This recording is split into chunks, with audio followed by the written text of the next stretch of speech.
Hello नमस्कार दोस्तों, मैं उमाकांत वर्मा स्वागत करता हूं आपका अपने यूट्यूब चैनल मंजिल ऑनलाइन गुरु पर। दोस्तों, आज की इस वीडियो में हम लोग, जैसा कि आपको मैंने ऊपर लिख रखा है, ब्रह्मांड। तो ब्रह्मांड के विषय में आज की इस वीडियो में हम लोग पढ़ेंगे। तो ब्रह्मांड क्या होता है, ब्रह्मांड का निर्माण जो हुआ वो कैसे हुआ, और ब्रह्मांड से संबंधित जो प्रमुख, ब्रह्मांड की उत्पत्ति से संबंधित जो प्रमुख सिद्धांत हैं उनके बारे में हम आपको बताएंगे। कौन सा सिद्धांत है जिसको सर्वाधिक मान्यता प्राप्त है और वो सिद्धांत किसने दिया। तो कुछ सिद्धांत ब्रह्मांड की उत्पत्ति से संबंधित हैं। उनसे प्रश्न पूछा जाता है कि ये सिद्धांत किस वैज्ञानिक या किस खगोल शास्त्री ने दिया। तो ये भी हम आपको बताएंगे। बिग बैंग सिद्धांत जो है, इसके विषय में ही हम लोग आज चर्चा करेंगे। उससे पहले जो ब्रह्मांड से संबंधित कुछ खगोल शास्त्री हुए जिन्होंने ब्रह्मांड से संबंधित कुछ जानकारी जुटाई और ब्रह्मांड के विषय में बताया कि ब्रह्मांड क्या है। तो सबसे पहले बात आती है ब्रह्मांड की। तो ब्रह्मांड है क्या, पहले तो ब्रह्मांड के विषय में ही हम लोग चर्चा करेंगे। ब्रह्मांड की कोई एक निश्चित परिभाषा नहीं है। हम ये कह सकते हैं कि जब मनुष्य के दिमाग में जब पूरी विश्व का, केवल पृथ्वी का ही नहीं, विश्व में आ जाता है, वो ऊपर आकाश, तारे, जितने भी आकाश में जितने तारे हैं, जितना भी हम देख सकते हैं या नहीं भी देख सकते हैं, आंखों से जितना हमें आकाश और तारे वगैरह जो सारे दिखते हैं, इसका जो पूरा एक मानचित्र उभरा, तो मनुष्य ने उसको ब्रह्मांड नाम दे दिया। लेकिन इसके विषय में अभी तक किसी को नहीं पता है कि ब्रह्मांड क्या चीज है। हमने इसके विषय में कल्पनाएं की हैं और उन कल्पनाओं में से कुछ ऐसी कल्पना है, कुछ ऐसी सिद्धांत हैं जिन्हें मान्यता प्रदान की गई है इंटरनेशनल लेवल पर, और वही सिद्धांत आज हम पढ़ते हैं और पूरी दुनिया में लोग पढ़ते हैं। ठीक है, तो हम बात करते हैं। सबसे पहले जो वैज्ञानिक थे उनका नाम था टॉलमी। क्या नाम था? टॉलमी। तो टॉलमी जो वैज्ञानिक थे, ये मिस्र यूनानी परंपरा के खगोल शास्त्री थे। ये यूनान के थे, मिस्र यूनानी परंपरा के खगोल शास्त्री थे, और ये 140 ईस्वी के लगभग में थे। तो इन्होंने जो सिद्धांत दिया, इन्होंने जो अवधारणा प्रस्तुत की, उसे कहते हैं जियोसेंट्रिक अवधारणा। जियोसेंट्रिक अवधारणा, जियोसेंट्रिक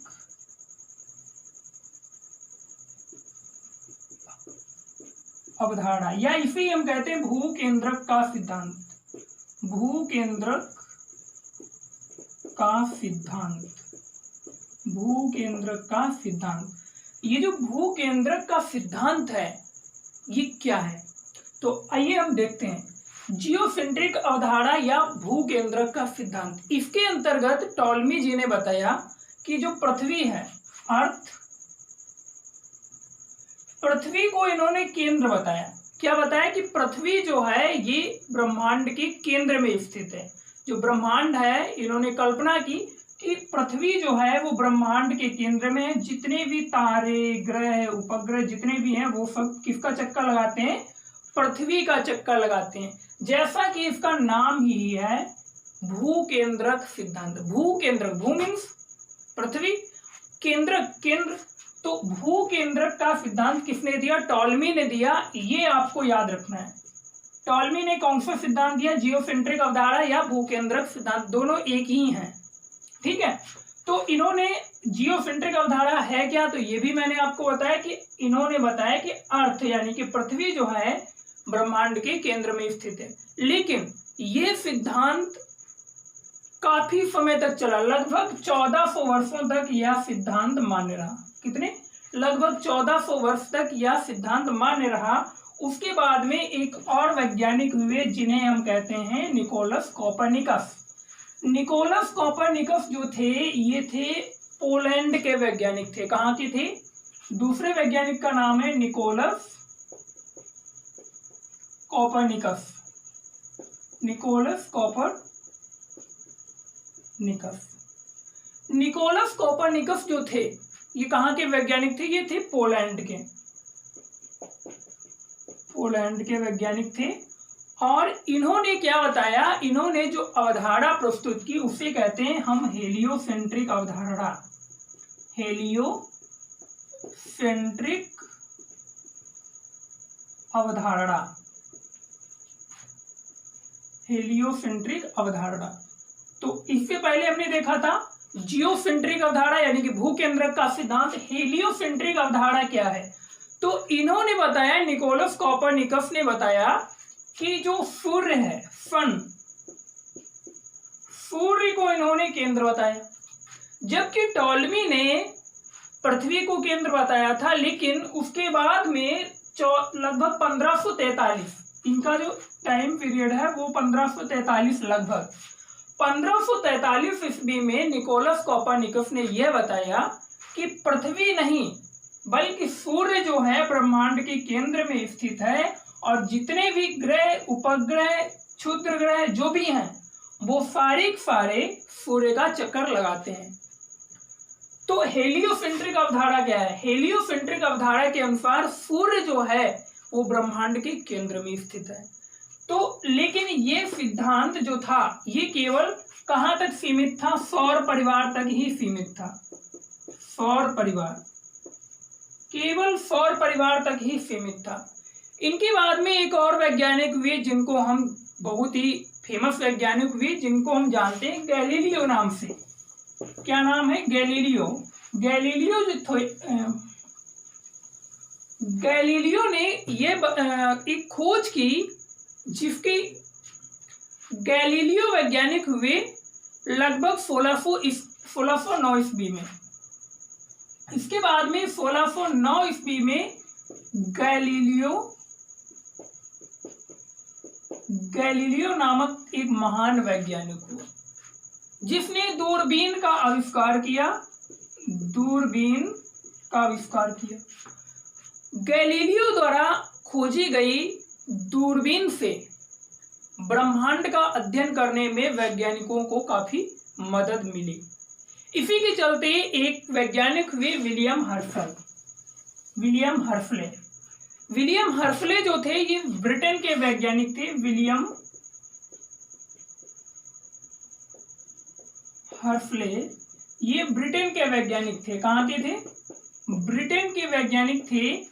विलियम हर्शले ने यह बताया कि हमारा जो सौर मंडल है, सौर मंडल मीन्स सूर्य जो है, ये सन जो है, सन के आसपास जितने भी इसका जो परिवार है जिन्हें हम कहते हैं सौर परिवार, जिसके अंतर्गत 8 ग्रह और उपग्रह और अन्य भी सारे क्षुद्र ग्रह वगैरह आते हैं। तो विलियम हर्शले ने यह बताया कि हमारा जो सौर मंडल है, इन्होंने एक नया शब्द यूज किया, आकाशगंगा। कौन सा शब्द यूज किया? आकाशगंगा। इन्होंने बताया जो हमारा सौर मंडल है वो आकाशगंगा का एक अंश मात्र है। क्या बताया? एक अंश मात्र है, आकाशगंगा का अंश मात्र है। यानी कि आकाशगंगा इतनी विशाल है, उसमें अगर हमारा सौर मंडल रखा जाए तो कहीं यूं, ये जो पॉइंट आपको दिख रहा है, इस प्रकार का एक अंश मात्र हमारा सौर मंडल है। इनके बाद में एक और वैज्ञानिक हुए एडविन पी हब्बल। ये अमेरिका के वैज्ञानिक थे। कहाँ के थे? अमेरिका के वैज्ञानिक थे।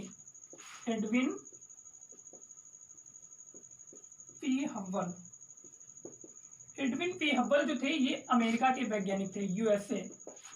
एडविन पी हब्बल जो अमेरिका के वैज्ञानिक थे, इन्हें ये बताया कि जो जितना भी ब्रह्मांड को हम आंखों से देख सकते हैं, जितने भी ब्रह्मांड को आंखों से हम देख सकते हैं, यानी कि दृश्य पथ में आने वाला जो ब्रह्मांड है वो, उसका जो व्यास है,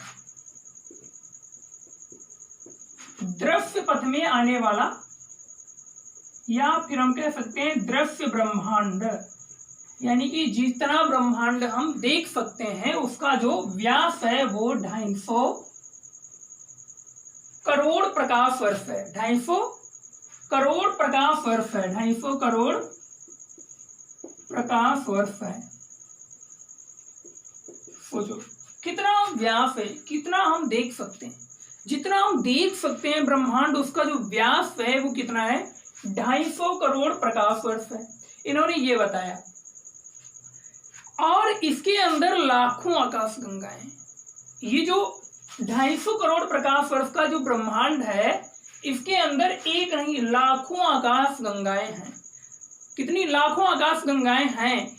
इन्होंने 1929 में यह बताया कि हमारी आकाश गंगा जो हैं, जितनी भी आकाश गंगाएं, इनके बीच की दूरी लगातार बढ़ती जा रही है, इनके बीच की दूरी लगातार बढ़ती जा रही है, यानी कि ये आपस में सिकुड़ती जा रही हैं।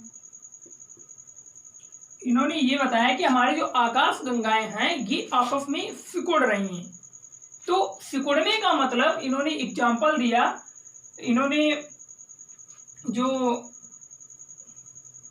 सबूत दिया, इन्होंने जो सबूत दिया आकाश गंगाओं के सिकुड़ने का, वो यही सबूत है कि आकाश गंगाओं के बीच की जो दूरी है वो लगातार बढ़ती जा रही है।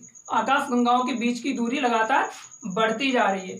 भाई कोई चीज इतनी बड़ी थी वो रह गई इतनी छोटी, और इधर कोई चीज इतनी बड़ी थी और वो रह गई इतनी छोटी, तो इनके बीच की जो दूरी है वो जाहिर सी बात है वो बढ़ जाएगी। तो इन्होंने ये सबूत दिया कि आकाश गंगाएं आपस में सिकुड़ रही हैं। किसने बताया? एडविन पी हब्बल जी ने बताया। अब हम देखेंगे कि ब्रह्मांड की उत्पत्ति से संबंधित कुछ प्रमुख सिद्धांत हैं, वो कौन कौन से हैं।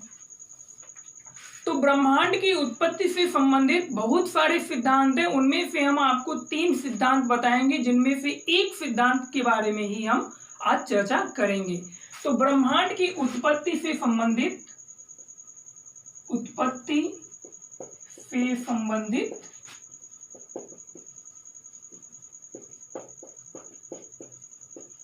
सिद्धांत। तो इनमें उत्पत्ति, ब्रह्मांड की उत्पत्ति कैसे हुई, बहुत सारे खगोल शास्त्रियों, वैज्ञानिकों ने अपने अपने सिद्धांत बताए, जिनमें से पहला सिद्धांत आता है big bang theory. Big bang सिद्धांत या बिग बैंग थ्योरी। इनसे प्रश्न ये भी पूछा गया है कि बिग बैंग सिद्धांत जो है किस खगोल शास्त्री ने दिया। तो हम आपको ये भी बताएंगे, बिग बैंग जो सिद्धांत है ये दिया था जॉर्ज लेमेतेयर। क्या नाम है? जॉर्ज लेमेतेयर। जॉर्ज लेमेतेयर नाम के खगोल शास्त्री थे। ये पोप भी थे। पोप जो होता है ये ईसाई धर्म का एक गुरु होता है, ठीक है। तो जॉर्ज लेमेतेयर जो थे ये पोप भी थे और खगोल शास्त्री भी थे। इन्होंने बिग बैंग सिद्धांत दिया था। इसके बाद में दूसरा जो सिद्धांत आता है वो आता है स्टेडी स्टेट सिद्धांत, या इसको हिंदी में हम कहते हैं साम्यावस्था सिद्धांत। दूसरा सिद्धांत है साम्यावस्था सिद्धांत। तो ये किसने दिया था? साम्यावस्था सिद्धांत किसने दिया था? तो ये थॉमस गोल्ड और हरमन बॉन्डी ने दिया था। किसने दिया था? एक तो हो गए थॉमस गोल्ड और दूसरा नाम है हरमन बॉन्डी। तो साम्यावस्था सिद्धांत यानी कि स्टेडी स्टेट सिद्धांत किसने दिया? थॉमस गोल्ड और हरमन बॉन्डी। एक और तीसरा सिद्धांत है, उसको हम कहते हैं पल्सेटिंग स्टेट थ्योरी, यानी कि दोलन सिद्धांत। हिंदी में क्या कहेंगे? दोलन सिद्धांत। तो जो दोलन सिद्धांत है ये किसने दिया? दोलन सिद्धांत को इंग्लिश में कहते हैं पल्सेटिंग स्टेट थ्योरी। दोलन सिद्धांत ये किसने दिया? ये दिया था डॉक्टर एलन फंडेज ने। किसने दिया था? डॉक्टर एलन फंडेज। देखिए नेम थोड़े अजीबोगरीब हैं, लेकिन आपको ये नेम याद ही करने पड़ेंगे, क्योंकि इनसे कई बार प्रश्न पूछा जा चुका है कि ये जो सिद्धांत है ये किन वैज्ञानिकों, किन खगोल शास्त्रियों ने दिया है। तो बिग बैंग थ्योरी जो है ये जॉर्ज लेमेतेयर ने दी, और साम्यावस्था सिद्धांत इसके अंतर्गत 2 वैज्ञानिक आते हैं, थॉमस गोल्ड और हरमन बॉन्डी। उसके बाद में पल्सेटिंग स्टेट थ्योरी यानी कि दोलन सिद्धांत ये किसने दिया? डॉक्टर एलन फंडेज ने दिया। अब हम बात करेंगे बिग बैंग थ्योरी पे।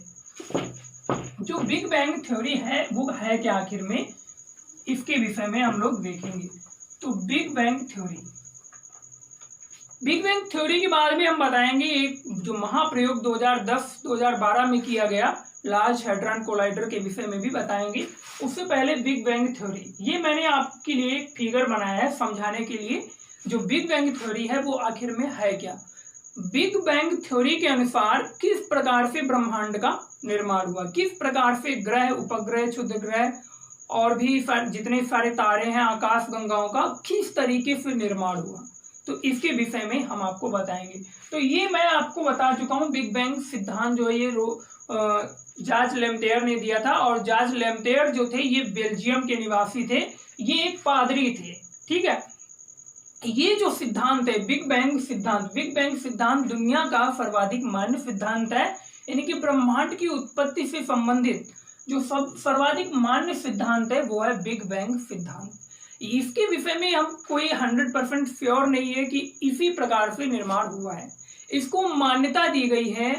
जितने भी सारे वैज्ञानिक हैं उन सभी ने बिग बैंग सिद्धांत को ही सर्वाधिक मान्यता प्रदान की है कि ऐसा ही हो सकता है, ना कि ऐसा हुआ है, ठीक है। इस पर आपको गौर करना है, लेकिन आपको पढ़ना है पूरा है।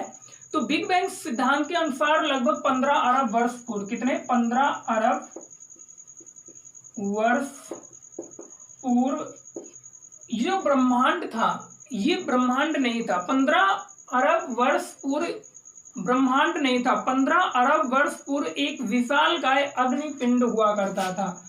ये है अग्निपिंड, आपका बीचों बीच में जो दिख रहा है अग्निपिंड, एक विशाल अग्निपिंड हुआ करता था 15 अरब वर्ष पूर्व। लेकिन हुआ क्या है, इसमें नाभिकीय संलयन की प्रक्रिया लगातार चल रही थी। हाइड्रोजन हीलियम एक समय ऐसा है कि इन गैसों की जो मात्रा है वो कम पड़ गई और इतनी अधिक ऊर्जा ये जो अग्निपिंड है विशालकाय अग्निपिंड, नाभिकीय संलयन की प्रक्रिया लगातार चलते एक समय ऐसा है कि इसमें जितनी ऊर्जा होनी चाहिए थी उससे अधिक ऊर्जा उत्पन्न हो गई। जब ऊर्जा अधिक उत्पन्न हो गई तो इसमें एक महाविस्फोट हुआ। क्या हुआ? महाविस्फोट हुआ। जब महाविस्फोट हुआ तो इस प्रकार से जब विस्फोट हुआ, यहां पर मैं महा लिख दे रहा हूं, महाविस्फोट।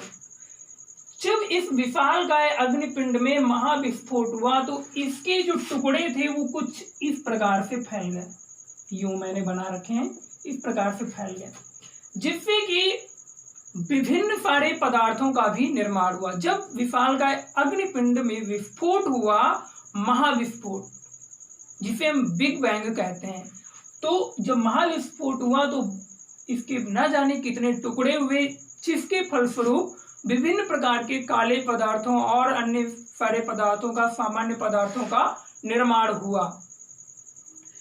फिर हुआ क्या कि ये जो छोटे छोटे अग्निपिंड बन गए, इस विशालकाय अग्निपिंड से टूटकर छोटे छोटे पिंड बने। इनके समूहन से कुछ पिंड छोटे थे, कुछ बड़े थे, तो बड़े पिंड ने छोटे को आकर्षित करके गुरुत्वाकर्षण की वजह से आपस में मिला लिया। एक समय आया कि ये जो पिंड थे काफी बड़े हो गए, इनमें पुनः एक महाविस्फोट हुआ, इनमें भी पुनः एक महाविस्फोट हुआ, और जब महाविस्फोट हुआ तो इस तरीके से छोटे छोटे न जाने कितने ग्रह, उपग्रह, तारों का निर्माण हुआ। तो ये है आपका बिग बैंग सिद्धांत। बिग बैंग सिद्धांत क्या है? ये है जब सबसे पहले महाविस्फोट हुआ विशालकाय अग्निपिंड में, उसके बाद में ये जो पिंड थे इनके समूहन से ये जो छोटे छोटे पिंड थे ये एक में मिल गए और इनमें पुनः एक महाविस्फोट हुआ। और जब पुनः महाविस्फोट हुआ तो आकाश गंगाओं का निर्माण हुआ, तारों का निर्माण हुआ, ग्रहों का निर्माण हुआ, उपग्रहों का निर्माण हुआ। इस प्रकार से आगे की प्रक्रिया से अन्य भी ग्रहों, उपग्रहों का निर्माण हुआ। तो ये है आपका बिग बैंग सिद्धांत। इस प्रकार से ब्रह्मांड की उत्पत्ति हुई, और ये भी बताया जाता है कि ब्रह्मांड जो है लगातार फैलता जा रहा है। ब्रह्मांड क्या है? लगातार फैलता जा रहा है। ये जो सिद्धांत था बिग बैंग सिद्धांत, ये आइंस्टीन के सापेक्षवाद के सिद्धांत पर आधारित है। आइंस्टीन के सापेक्षवाद, आइंस्टीन के सापेक्षवाद सिद्धांत पर आधारित है। सापेक्षवाद सिद्धांत।